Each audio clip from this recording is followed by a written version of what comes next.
Mga kababayan, mga tambay, si Kamanong po, dito po sa Tambayan mga kababayan, nagbabalik po muli para po magkomento po sa inyo. Samahan niyo po ang inyong lingkod. Magandang araw po muna, tanghali, hapon, gabi. Madaling araw po sa atin lahat, saan man sulok ng ating bansa o mundo tayo naroon. Naway maingatan po tayong lahat mga kababayan. Ito po mga kababayan, komentuhan po natin na nagtapos na po ang bilangan at talagang ready na po iproklama ang mga nanalo po ng senador. Pakinggan po natin ang balita at komentuhan po natin mga katambay.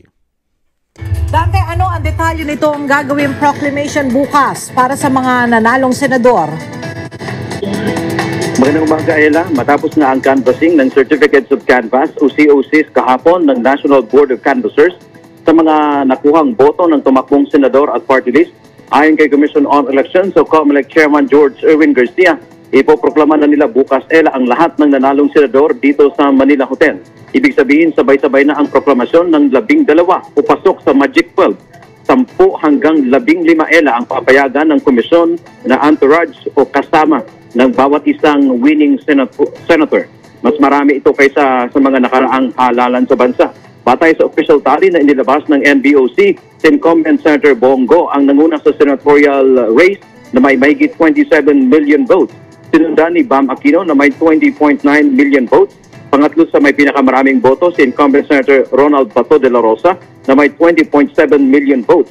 Pang-apat si Erwin Tulfo, sumunod si Kiko Pangilinan, Rodante Marcoleta, Ting Lacson, Tito Soto, Tia Cayetano, Camille Villar, Lito Lapid at pang-12 si incumbent Senator Amy Marcos. Samantala, Ella, dagdag pa ni Garcia, naghahanda na rin ngayon ang komisyon para sa unang Bangsamoro Parliamentary Elections na gaganapin sa October 13. Aprobado na ng Department of Budget and Management o DBM ang pondo para rito na aabot sa 2.7 billion pesos.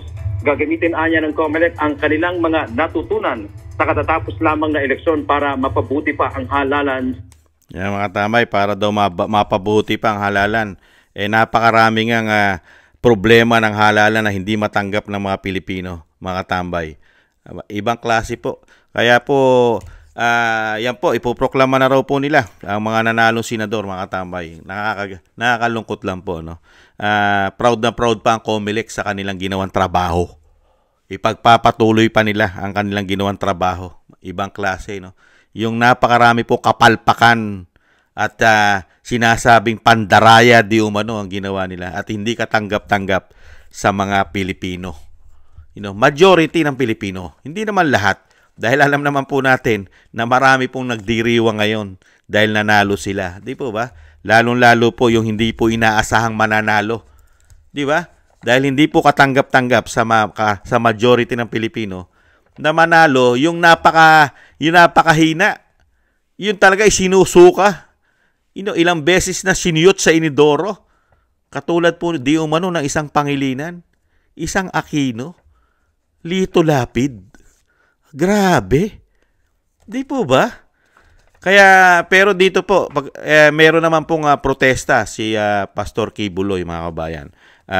Nag-aahin po sila ng bilangan muli. Talagang mano-manong bilangan ang request o hinihiling po ng kampo po ni Pastor Kibuloy, mga kababayan. At ganun din po, maghahain din po sila Attorney Glenn Chong ng protesta po. At syempre po, dito po, kakasuhan po yata di umano ni Attorney Glenn Chong. Glenn Chong, ang grupo po ni Attorney Glenn Chong ay magsasampa rin po ng kaso o sinasabing kasama rin daw po di umano ang impeachment para po ma-impeach at makasuhan daw po di umano ang COMELEC chairman na si Garcia, mga tambay. Nakita nyo po yun? Proud pa ang COMELEC. Pagka ganito pong klaseng botohan, wala magiging proud. Majority ng Pilipino hindi magiging proud. Kasi sa yung nakita po natin magmula po sa ating mga kababayan sa labas ng bansa, mga OFW. Di po ba? Talagang napakarami pong pagdududa sa nangyaring botohan. At ganun din po, pati nga mga banyaga, yung kinumbida nilang EU, meron din po silang nasabi na talagang napakarami nila nakita problema sa halalan. Yung EU, ano unang nakita nila? Vote buying. Di ba? Vote buying. Grabe ang ginawang vote buying. Ayun, yan ang sinasabi ng EU. At ang reklamo rin ng EU, hindi sila makapasok, hindi sila pinapasok ng actual makita nila doon sa loob ng mga presinto. Diba? Dahil nga po, bakit hindi nga nila pinapasok yan? Bakit? Dahil natatakot din yata sila na makita ang anomalya. Hindi kaya?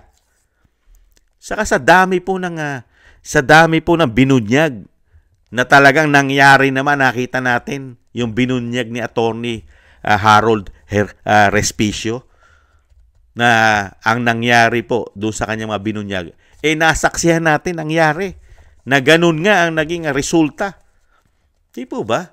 At yung mga sinabi po ni Attorney Glenn Chong na mga pandaraya daw nila, nangyari po.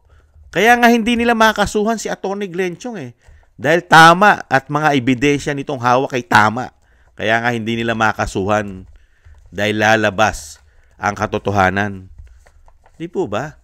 Kaya tingnan na lang po natin, mga tambay, yung gagawin po ng grupo ni Attorney Chong at ni Pastor Kibuloy na humihiling po ito na mabilang po ng mano-mano ang mga boto nito pong halalan na ito, mga tambay. Dahil po hindi katanggap-tanggap po ito.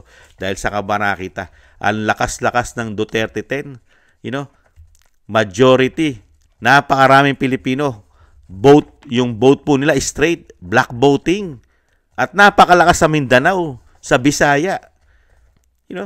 Nakita niyo po yun. Karamihan po, puro Duterte 10. Pero makikita mo, ang lalaki ng boto, Aquino, Pangilinan, grabe! Di po ba? Unbelievable. Nako, talagang tapos nandiyan pa si Senadora Amy Marcos, di ba? Nakita niyo mo. Lito Lapid, Soto, Lacson. Biriyan niyo yun, Lacson, hindi na nga nanalo yan nung mga nakaraan. Di po ba? Unbelievable. Kaya nakakagulat itong halalan nito. Yung ine-expect mo na mananalo, tapos bigla na lang, dahil daw sa machine, yung machine na ito, grabing machine ito. Kaya napakahirap pagkatiwalaan po ito pagka ganito ang nangyayaring botohan. Yung hiyaw at sigaw ng tao at kagustuhan ng tao ay hindi pala yun ang lalabas. Ang lalabas pala di umano ay kagustuhan ng nagpapatakbo ng machine. Di ba? Dahil nga dyan, tahasang sinabi di umano ni Atty. Glenn Chong kung sino ang ulo, kung sino ang punot dulo ng nangyari po na malawakan daw pong dayaan di umano. Ayon kay Atty. Glenn Chong. Sino? Yung tinatawag pong Lisa Tanas daw po na tinatawag niya. Grabe, no? Grabe. Ayan, mga tambay. Tingnan lang po natin.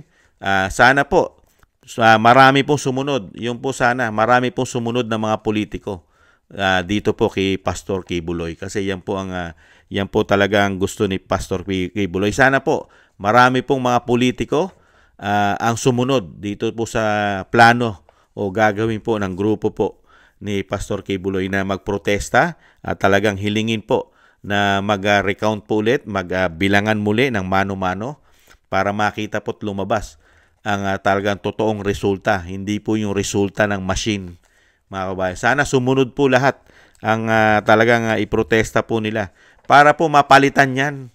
Mapalitan po yung sistema na ganyan. Kasi po, ang mangyayari niyan, puro sila po, tayo po ang bumoboto, pero ang resulta sila ang gumagawa. Ganun po ba? Di po ba napakapangit nun? Tayo, binoboto natin yung gusto natin. Pero pagdating ng resulta, sila na masusunod sa resulta ng boto natin. Di umano. Di ba nakakaano po yun?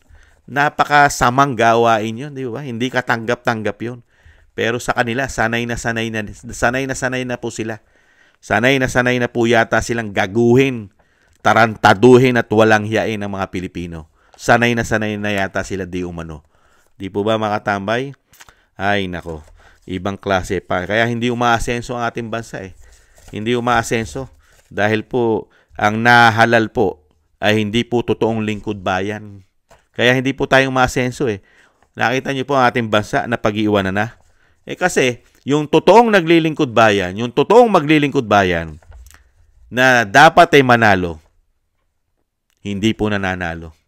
Dahil po sa napakarungis at napakadaya ng politika yata sa ating bansa.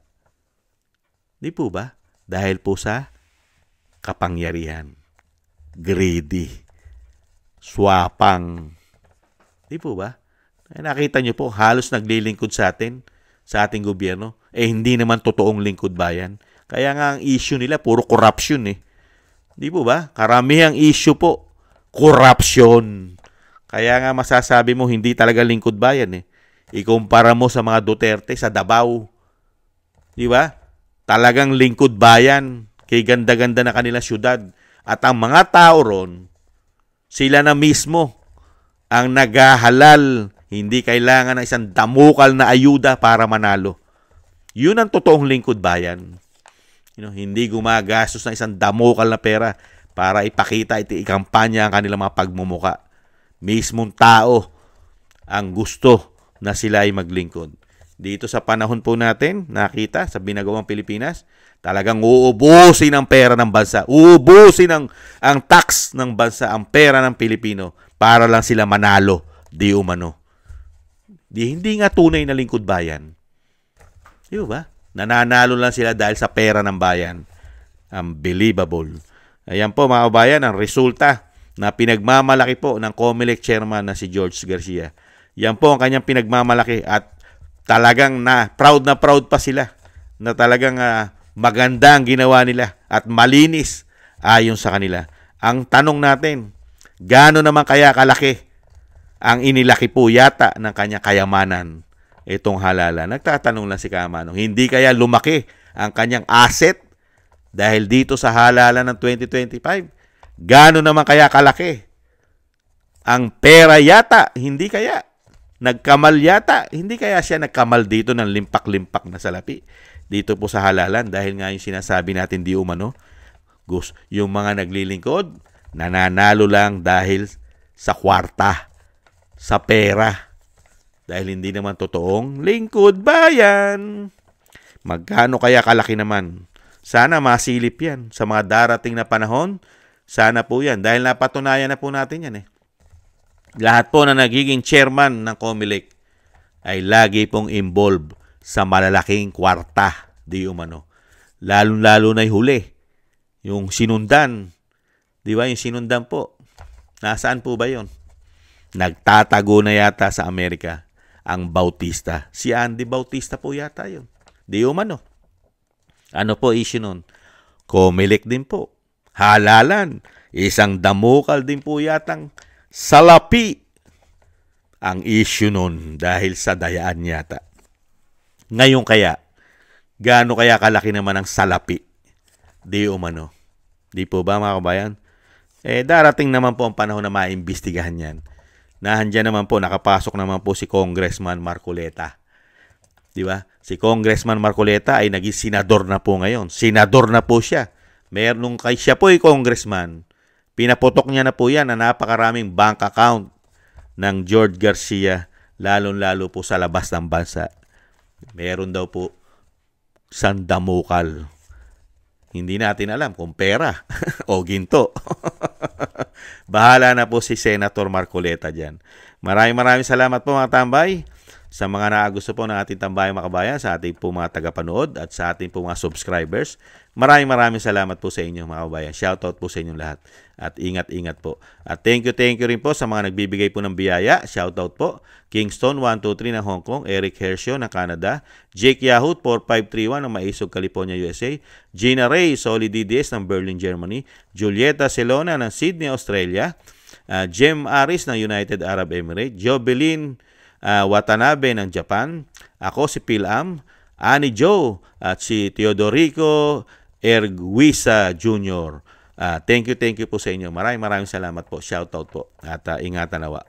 At thank you rin po sa nakagusto ng Tambayang Makabayan sa YouTube at TikTok. At ganoon din po sa mga nagko-comment, like, share, and subscribe. At yung dasal at panalangin po natin mga tambay sa pamilya Duterte na maingatan po sila at mailayo sa masasama at makabalik po sa lalong mabilis ang ating dating Pangulong Duterte sa ating bansa. Maraming salamat po. Tayo rin po, ingat-ingat at dasal-dasal po tayo na tayo po ay malayo rin po sa masasama. Ingat-ingat po. Sa muli po. Paalam po muna. Bye-bye.